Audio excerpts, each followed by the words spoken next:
For many years now, Russ and Craig have had many wide-ranging conversations with folks from all over the gaming world. This is one of those conversations. D6G, the Lost Chapter. Hey, so Craig, I finally got my blueberry cobbler croissant. Really? I would have anticipated you still be eating your rum cake. Oh, your Blackbeard invented rum cake. No, Did you run out of that? I finished the rum cake. Then Nicole went to Tennessee for an automotive thing and came back with whiskey cake. Have you heard of this? No, but I would assume it is not unlike rum cake, but uses whiskey instead of rum. Jack Daniels in rum. Now, it's fitting we're talking about rum, though. So I see what you did there, because rum. See what I did there? Rum cakes. Did you know? Wait, is that Mike over there? Mike, how's it going? Hey, guys. How you doing? Did you come all the way up from Miami just for one of those cronuts? I did. I heard there was rum cake up here, too. There is. I've never seen that in a Dunkin' Donuts before. Russ finished the rum cake. I did finish rum cake. It was embarrassing. So for listeners who don't know, Mike is one of the brains behind the Big Blood and Plunder Kickstarter, which, of course, is all about pirates. Right? Yes, and we are on record as being giant fans of pirates, the two of us. And this is great. It's all coming together. So we'll be talking with Mike in the main show here not too long from now about all the awesome that is Blood and Plunder. But you know, you got me thinking about pirates, Craig, when you talked about rum cake. I didn't know this until I was down in the Caribbean and realized that, do you know who invented rum cakes? I think I already mentioned it in this segment. It's Blackbeard. Blackbeard himself invented the rum cake. That's what you told me. That's right. Did you know that, Mike? I did not. I'll run this by my historian and make sure it's accurate. Yeah, you can check with him. That's what they claim at Blackbeard's Rum Cake. So who knows if it's true or not. But they tell me, which kind of makes sense because you figure, if you don't want your cake to go bad, you soak it in rum. How can you go wrong? That makes sense. They are very tasty, though. So, anywho, we thought since we're going to be having Mike on the main show here not too long from now, talk about, Age of Sail games and pirates and Blood and Plunder. It might be fun here while we're in Dunkin' Donuts to kind of chat about what kind of things, books, movies, TV shows inspire us to get excited about Age of Sail gameplay. Now we should mention that the synergy that we're using here makes us look professional and is pure luck. It is luck. You're going to listen right now to us talk about piratey inspirational stuff. You're going to get all excited for pirates, and then you're going to have to wait, and then when the episode drops, boom, pirates. Right. So much like rum cakes, they inspire fear. Yeah. Google has nothing to say about Blackbeard inventing the rum cake. I think he did. So, Mike, you got to check with your historian guy there that knows the color of every pirate flag. I think this is important. Yes. We'll definitely do that. Okay. Shoot an email. Yeah. We should mention that Mike's historical guy is a guy who works with the Black Sails TV show, too. Right. So he's got a direct line to, I don't know, some of that stuff. I'm in episode 3 now, Black Sails. I finally started watching it. I must say that I have not spotted a rum cake yet, which I think is historical inaccuracy. I'm well, you concerned. haven't seen. Are you starting from season 1? Yes. Yeah, so you haven't met Blackbeard yet. So it makes perfect sense. And spoiler maybe he hasn't alert, invented it yet in that time. Spoiler alert. Right?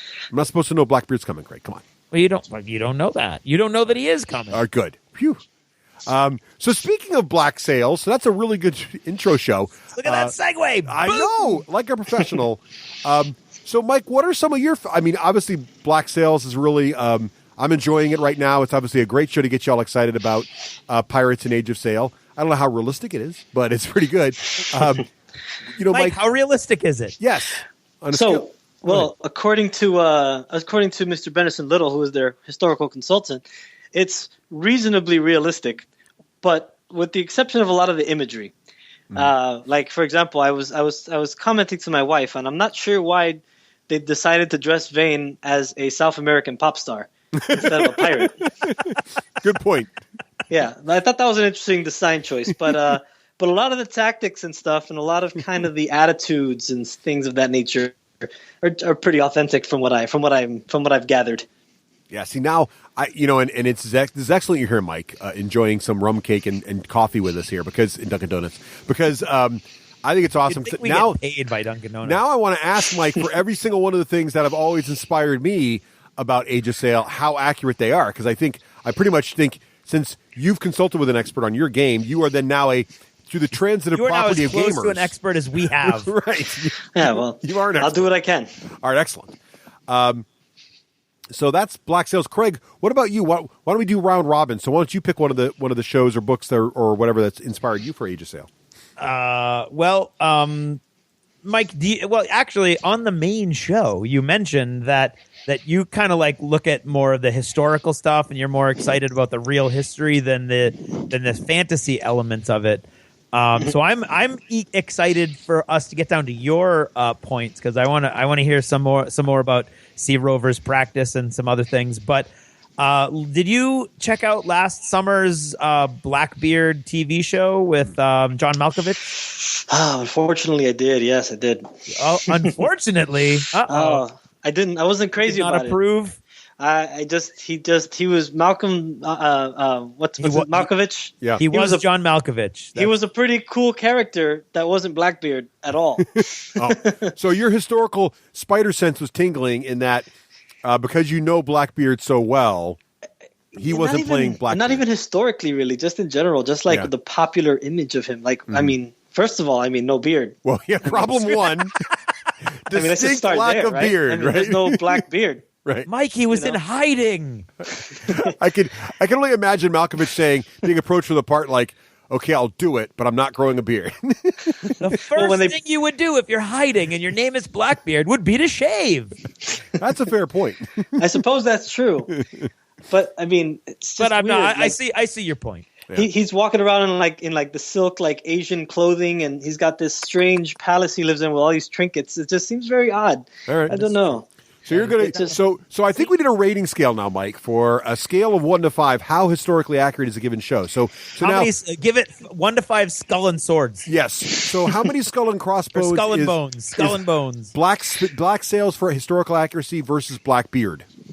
So I'd give Black Sails probably a 3, All right. Okay. and I'd give Crossbones, which is I think what it was called, right? Crossbones. No, it was called Blackbeard actually. I think. Yeah. The Blackbeard. TV show. Yeah. Okay. Got Blackbeard. So, I'd probably give that one a 1. A There was 1, nothing okay. in there- Ooh. There was nothing in there that really was historical at all, really. Mm-hmm. I mean, That's fair. yeah. Except that there's someone named Blackbeard who really existed in history. It was called. I suppose there was Crossbones. that, He was yes. totally right. It was Crossbones. Oh, good It job. was called All right. Crossbones. Mike is the expert. He's living up to he is. He is. our artificially inflated legendary status. Mike, you should totally make a pirate game because you're really good at this pirate stuff.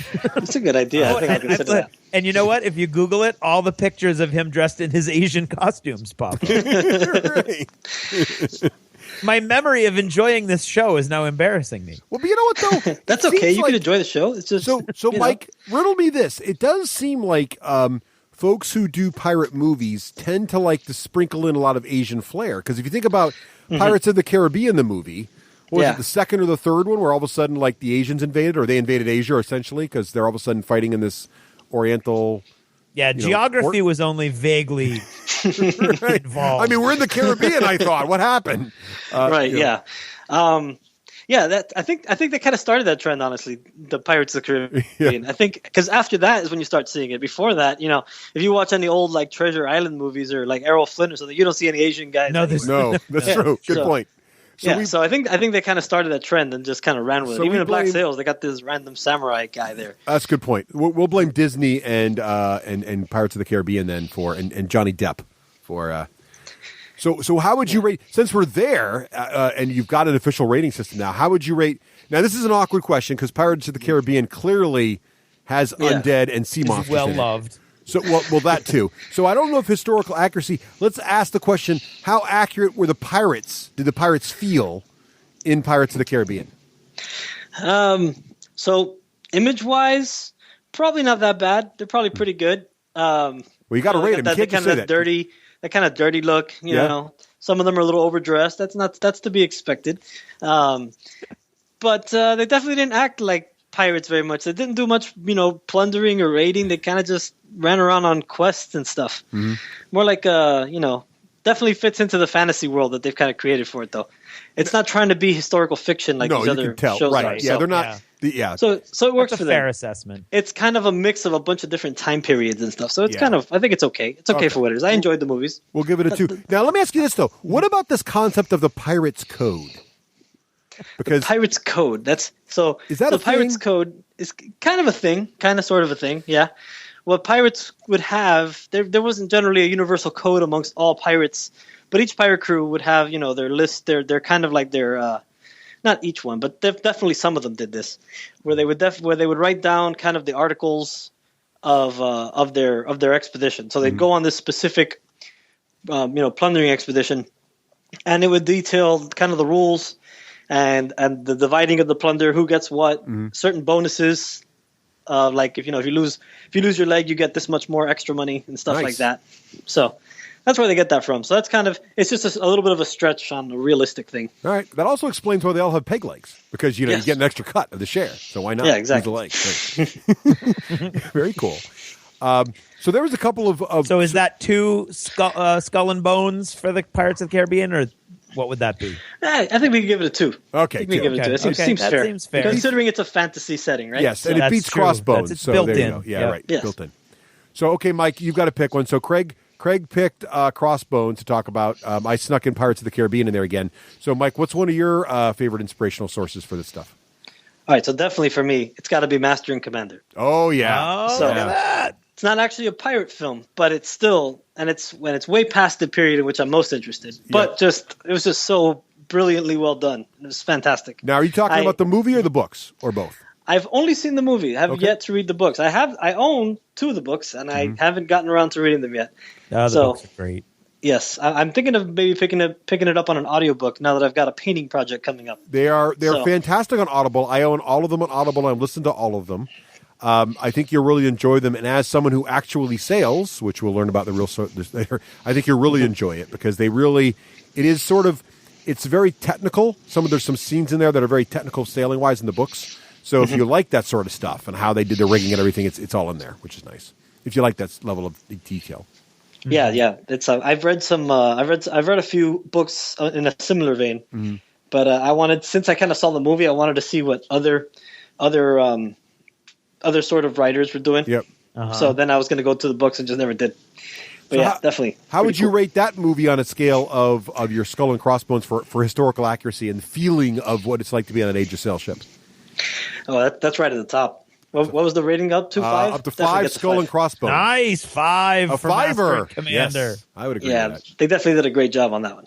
They did a good job. And as long as you keep him from singing, the guy's great. Well, they do a good job of this in the books, too, of getting across this idea in naval combat that it's a lot of waiting and all of a sudden, a couple moments of sheer terror. Exactly. Really, the whole movie is just one battle. Right, exactly. And how it plays out back and forth. And the books are kind of like that, too. There'd be these long stretches of the whole battle, but they do a good job of making it interesting. At least I think they do. Yeah, exactly. Cool, that's a good one. All right, Craig, you pick another one. What's another one here we can throw on the pick the another meter? one. I got a bunch, but you pick one. Yeah, no, I see you. Yeah, your bunch is pretty much everything Well, anybody would have ever written down. Why don't down. you choose your favorite? Ask Choose to it. do a list of pirates movies. It's on my list, but you pick it. Pick your favorite. Go ahead. I know. Yeah. Your favorite. The Horatio Hornblower series for me is the books are amazing. The TV show that they based them on is okay, but are you familiar at all with those? Either the TV show or the books? I have not seen the TV show, and I read the book ages ago, and I really don't remember it that much, unfortunately. But I remember enjoying it. I do remember Okay, that. see, there you go. Yeah, there you go. So we can't get a rating on this. then. My gut instinct, and it's sad because I think I don't enjoy the Aubrey Maturin books that Master and Commander came from as much as I enjoy the Hornblower books. But my gut instinct is that the Aubrey Maturin series is probably far more accurate as far as the history. Well, I don't know about the history, but the sailing, and God knows that guy spends an awful lot of words on describing rigging. Yeah, not to go Brian knows his ships, but I think Hornblower is a little more action packed and a little more. It moves faster because there isn't as much of that, and it's a little more swashbucklery. It's not about definitely pirates, one of the early examples of sort of an not even alternate history, but it's a story that weaves in and out of the real history. Mm-hmm.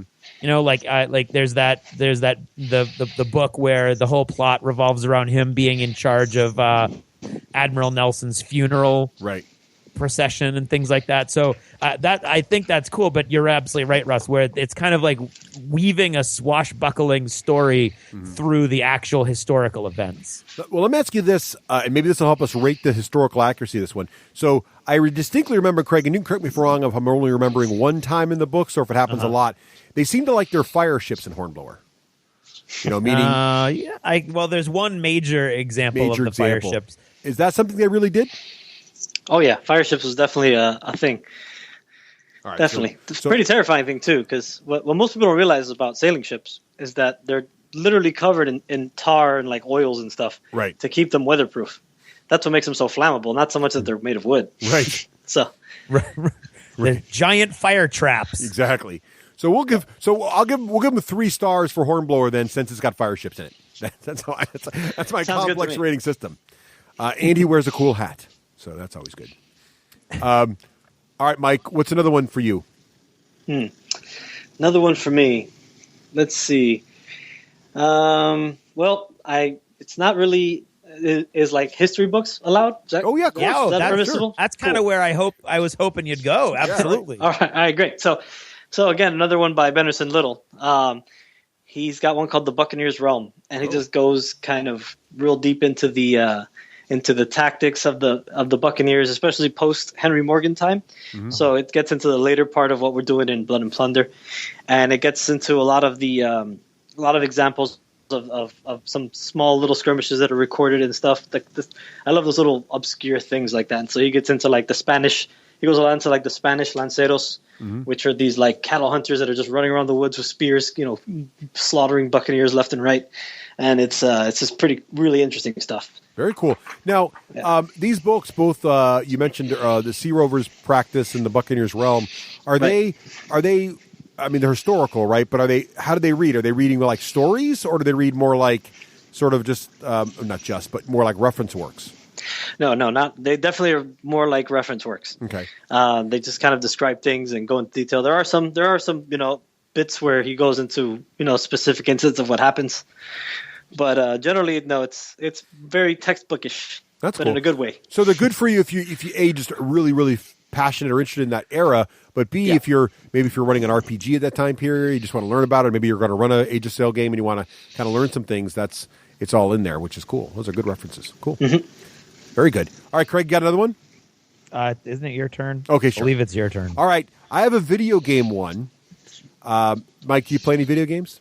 Yes. Okay. Not much, but I do. I think I know where you're going. That's why I when you said that. Yes. Have you played Assassin's Creed Black Flag? No, I have not. I listen to the soundtrack all the time here in the office to improve morale, though. So, and the beating shall commence. This one was now. There are things about it that are. I don't know. Have you seen any artwork from it? Have you seen any stills? Yeah, I'm pretty familiar with it. Everybody that I know plays it a ton, but it's really not my type of game. Yeah, but how do you think the imagery works for pirates? I mean, does it look right to you? It's definitely very much on the fantasy end of things. But definitely the main thing that everybody does that will drive anybody who's really big into pirate stuff. The one thing that everybody does that drives me crazy is the boots. The boots. Nobody in their right mind would wear boots on a ship. It's just very impractical. Good Unless point. you're So like in Arctic conditions. Generally, just bare feet or just regular shoes. Something not as cumbersome. No, this is a quote. I'm going to tweet this after the show. No self-respecting pirate wears boots. Correct. This is true. All right. Yeah, I loved it. I loved it because the imagery. I mean, it was definitely video game mode, and I mean there were things that, and the ship-to-ship combat was very light, and there was no worrying about the wind, for example, so that would have bothered you. But I saw that. Yes, but and the boarding actions were light too. But I don't know, it just all worked in a way that was really pretty cool, and you felt like you were in this living, breathing world where pirates reigned supreme, and sort of how the whole thing kind of worked. And I thought it was really cool, and it definitely got me really re-engaged and excited about the whole pirate thing. So I really enjoyed that one. Which video game were you thinking I was going to say? I thought you were going to say Sid Meier's Pirates. Ah, yes. That's another very good one. In fact, this is sort of like, it was kind of like first-person Sid Meier's Pirates Light. Right. Almost. Yeah. Exactly. Right. Yeah. I that's what I saw from what I looked at as the game. And I played the original back on the NES. Well, I guess the original was on like one of those older computer systems. But I played the original NES, and that's what really got me in the pirate thing when I was young. Like it was just that whole immersive thing that they did. So that's where it all started for me. Was it the dancing and stealing the governor's daughter? That was always there was no dancing in the original. There wasn't. But so it couldn't have been that. But romancing the governor's daughter definitely was a fun little twist. Right. You had the sword fights. And then, did you ever play another good one? Now I'm just thinking of them all. Did you ever play Secret of Monkey Island? I did not. No, I never played that one. So the best part about Secret of Monkey Island, which also features pirates, is that the sword fights in that game were all about casting insults. So the person you were dueling would say something like, you're so ugly, your mother threw you out, or something. And then you have to pick the appropriate response that turns the insult back on the attacker, right? And that was sort of the interesting thing, which is, again, not very historically accurate, but a lot of fun. So anyway.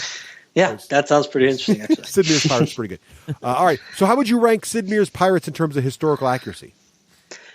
I'd probably put it at like a 4. Oh, it does a pretty good job of what you'd be doing as a buccaneer, kind of doing a bunch of raids and stuff. Mm-hmm. It does mix up some time period stuff. Mm-hmm. And doesn't get a bunch of little minor details completely right, but it does a pretty impressive job considering that it's a mainstream kind of approach to things. Right. So like they have Blackbeard and Henry Morgan in the same time frame, which that would never. Henry Morgan died in the 1690s, or I think it was. So and Blackbeard's running around this in like 1715 or 14 or something like that. Very cool. All right, Craig, got another one? I just threw out 2 there.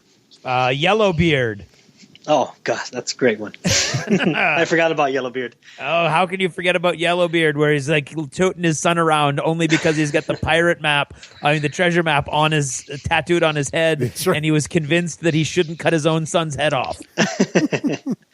Where's my pirate outfit is a phrase I use often. Right. Now, here's a question for you. Now, looking for the historical accuracy of Yellowbeard, did they ever tie twists of paper into their beards and then light them on fire? Sure. Blackbeard did that. But his beard was black, so they weren't twists of paper, though. They were actually like match cords. From the guns. Oh, really? That was true. But he did do that, yeah. That was the thing. Okay. That was the thing. All right. Well, my world just got a little wider. So Yellowbeard, how would you rank Yellowbeard, despite its humor? How would you rank it as historically accurate? So the humor definitely helps push it up a little higher in the scale. Right. But I would probably put it at a 2. So right. it's actually wow, look at better. That. It just crushed Crossbones. It's actually more historically accurate than Crossbones somehow. I like it. I feel like Time Which Bandits, is pretty good for a combination of Monty Python actors and Cheech and Chong. Yeah, I know. That is pretty good. Very cool. Well, I have a couple board games. Now, Mike, do you play a lot of board games? I don't play a bunch, but I do play some. All right. Well, there are 2. So one I played when I was very young. This one might predate you. So I don't know if you remember the Milton Bradley Masters series of games, which would include things like Axis and Allies and Fortress America. So there was one at that time period called Broadsides and Boarding Parties. You ever play this game? In fact, I own the original version that was put out by Citadel. There you go. Wow. Nice. Yes, I picked that up not that long ago when I discovered this. So it's pretty cool. It's a pretty cool game. I mean, the ship maneuver part's pretty simple, but for those who haven't played this game, so the middle of the board is meant to be sort of a sea area here, and you got these 2 small plastic ships, and there's a brown ship and a black ship, I think there were. And it's kind of a grid you maneuver around, but then on the side, what makes the game cool is on the side, each side of the board, there's a very, very large plastic representation of each ship, complete with rigging that you can remove, sails you can take apart, and I don't even know, and cannons and crew members, like a bunch of little plastic crew members, right? Yeah. And so scale was a little wacky. The scale was a little wacky, but as you'd shoot each other, you'd roll dice, and if you hit the right spot on the ship, you'd actually kill the spot, take the cannon out. If you hit a mast, you could remove one piece of the sail, which would affect how fast your ship worked. And eventually, at some point in the game, your ships collide, and then you move the 2 giant plastic ships together, and now you have a giant boarding action, and you pretty much fight until one side's wiped out, right? Yeah. What a great piratey game. Did you enjoy it once you finally picked it up and started playing it there, Mike? I haven't been able to play it yet because we've been in the midst of this project. So I have it there, and I'm looking forward to trying it. And I've read the rules, and it looks really cool. Yeah, it's not that complicated. It's simple, but it's fun. And my brother and I played it over and over again. And Craig, I know you had a copy of it as well. I still have a copy. Yeah, I do too. I love it. It's a great game. So if you find this thing in a yard sale or something, pick it up. It's fun. And the other board game I was thinking of, have you played Merchants and Marauders? I have. I own that game. How do you like that one? There's a copy sitting right in front of me right here. Right with my broadsides and boarding parties. Now, that's a nice one because that one you kind of play, you kind of roll, you kind of build a ship, you can grow your ship, and you can either choose the side of sort of the merchant or the pirate, or you can go back and forth actually during the course of a game even and switch sides, do a bit of both. How do you like it? How do you like the feel of it? I think it's pretty fun. It's definitely a game that you have to play with the right people. Mm-hmm. Because if not, it could be very slow. That's my only issue with it. But I do like the game. I like what it does. It's pretty cool. How do you feel for its historical accuracy? I suppose it's pretty close. Your sloop has no hope of taking on a large ship of the line. That's true. that's a good thing. So it's pretty on point, I would say. All right. Very good. Mm-hmm. All right, Craig, you got another one? Ice Pirates. I'm scraping the bottom of the barrel. Ice Pirates. Ice Pirates. It's got the word pirates in it. That's pretty weird. And space herpes. Come on. I think Princess Bride has more pirates in it than Ice Pirates does. That is probably true. Completely inaccurate. It's not inaccurate at all. Well, it depends on what kind of pirates you're talking about. But Ice Pirates is about space pirates. All right. Just saying. It also has space herpes. You're all stuck on Age of Sail. Whatever. Okay, fine. Princess Bride. Well, Mike, you got any more? No. Oh, actually, there is something from Princess Bride that I would like to bring up. Okay. The concept of a captain like building a reputation for himself, and then what does he do at the end of his career, Mike? Like in Princess Bride, obviously, you've got the Dread Pirate Roberts passes on that mantle to the next guy. But I would imagine that in real life history, these guys wouldn't be, willing to kind of give up their legacy. Or did they all die kicking at the end of the rope? Yeah, they pretty much all just died. With a few exceptions, unfortunately. Wow, that's a dangerous career choice then. Yeah. I think you got Henry Morgan, who he died of alcohol poisoning. Mm-hmm. Liver failure. So, long-term alcohol poisoning. Right, yeah. And another occupational hazard. Yes. So, and then there was Henry Avery, who robbed the Mogul of India of great treasure and then disappeared. And aside from those two, there really aren't a whole lot of other standouts. Mm-hmm. Almost everybody else gets put to the sword, as they say. Yeah. Prospect Grim. Yes. Yeah, that was one of the neat things about Black Flag was you'd occasionally run into famous pirates, and well, most of the characters are actually famous pirates. Well, I mean in Assassin's Creed Black Flag. Oh, so in Assassin's Creed, you'd run into famous pirates, and then they would tell you, because in Assassin's Creed you can go into Animus and see the historical. Because the whole premise of Assassin's Creed is you're going back in time in the DNA of someone from modern era to see what really happened back then. So you do run into historical figures, but because you have access to history books, it sort of tells you what really happens to them. And you're in a couple spots where a couple famous pirates actually die. And it tries to imply that's what really happened, but I was doing some research, and sometimes they're okay, but sometimes they're not as accurate as you might think. Uh-huh. Like you run into Blackbeard, you run into this set of female pirate ladies, and a couple that are real. I can't remember their names now, but probably Anne Bonny and Mary Read. Yes, that's the ones. Yep. There you go. Yep, they didn't end well. No, they got hung, I think, is what happened. Well, one of them disappeared. Yeah, nobody knows what happened. The other one, I believe, died in childbirth. Yes, no, that's right. In prison. That's happened in Assassin's Creed. They were in prison, and she was pregnant. And the other one tried to make a deal to save her, but it didn't work out. That was kind of a neat scene. But yeah, so that was pretty cool. What cool. else? What else we got for? What else we got for pirate inspiration? Are we out, Mike? You have to have more. I've got. Actually, I almost forgot one of the main ones I wanted to say, which was again by our guy Benderson Little. Yeah. He not just shameless plugging him here. He actually has really cool stuff. He just wrote his first novel called Fortune's Whelp. Oh. So it's historical fiction, So I was really interested to read it because he's so kind of like, textbook and straight to the point kind of guy in his history books. So I was like really curious to see how he transitioned to a novel. And I think he did a tremendous job. It's really awesome. It moves pretty nicely. It's got some really great action scenes. He also happens to be, by the way, he was a former Navy SEAL and he's like a world-class fencer. Wow. So I mean, this guy is nice. So obviously he's got some cool insight that he could write about there. So you definitely can tell that he knows his stuff. So yeah, no it's a kidding. pretty fun read. I highly recommend it, especially if you're into historical fiction.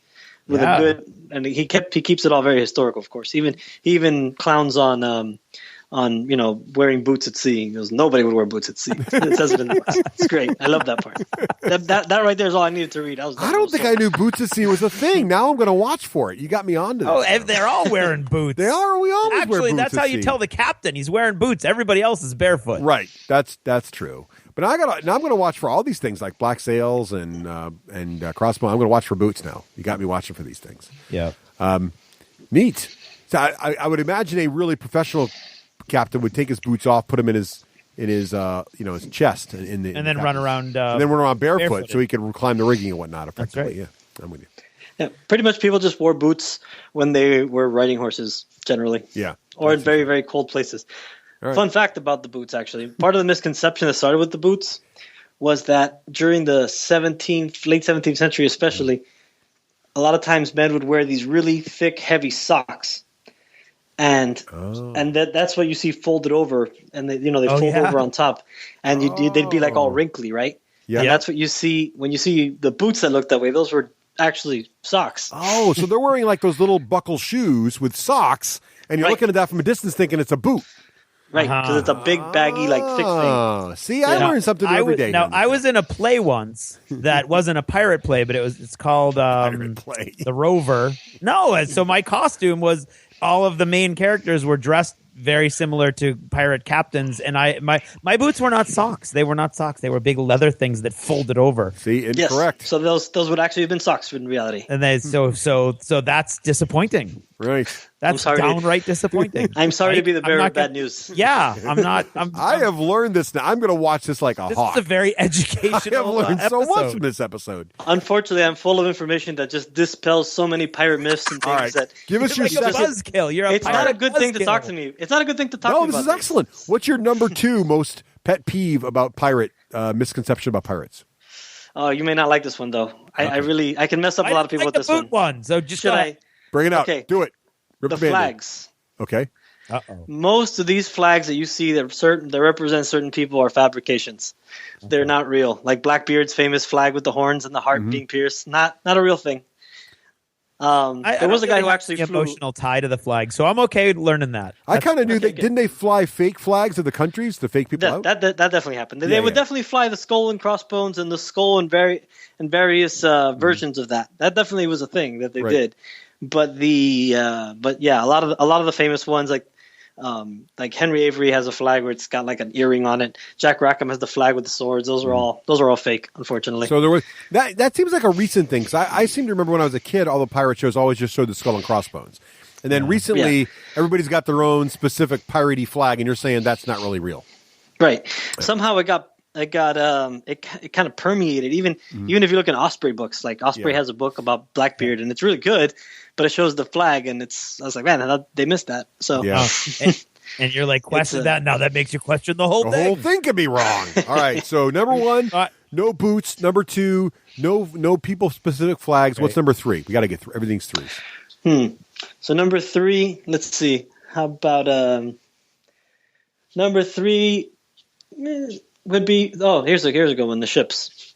Okay. So the ships. Most of the time, you see pirates and they've got their grand old warships with tons of cannons and 3 masts and the whole nine, and that's another one. That's another misconception. They generally sailed really, really small ships, like sloops and brigantines and the kind of stuff we got in Blood and Plunder. Right. Even to the point where a lot of buccaneers, a lot of their big raids and stuff, they did them on a bunch of canoes. So they preferred simple ships. As some people have speculated in history, because they were lazy and didn't want to sail the larger ships with more sails on them.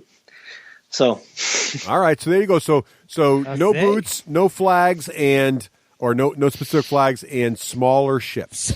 So let's sum up. Your average pirate was barefooted, Right. used a black sheet for a flag, Yes. and was toting around in a canoe. Yes. There you go. That's what we That sounds learned. about right. Yes. That's what we learned. Suddenly, pirates aren't as cool as we thought they were. Not nearly as glamorous. Now I'm questioning that I just bought Fortune's Whelp for my Kindle. Is it all about canoes and black? I don't know. It's just a guy. It's just about a guy sitting in the ship waiting for something to happen With no shoes. with no shoes, looking at his. Barefoot, wrapped in a black blanket. All right. There you have it.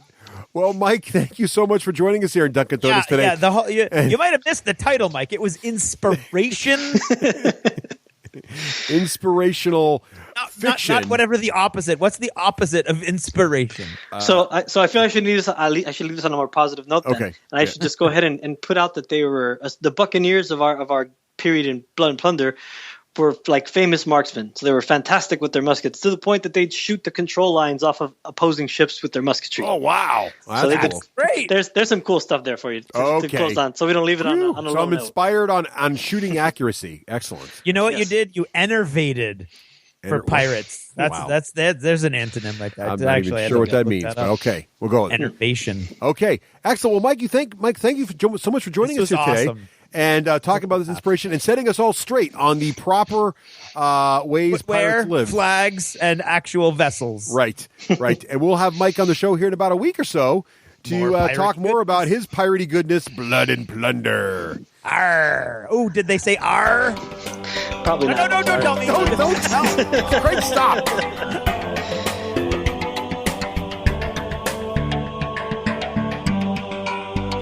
Thanks for purchasing a D6G Lost Chapter.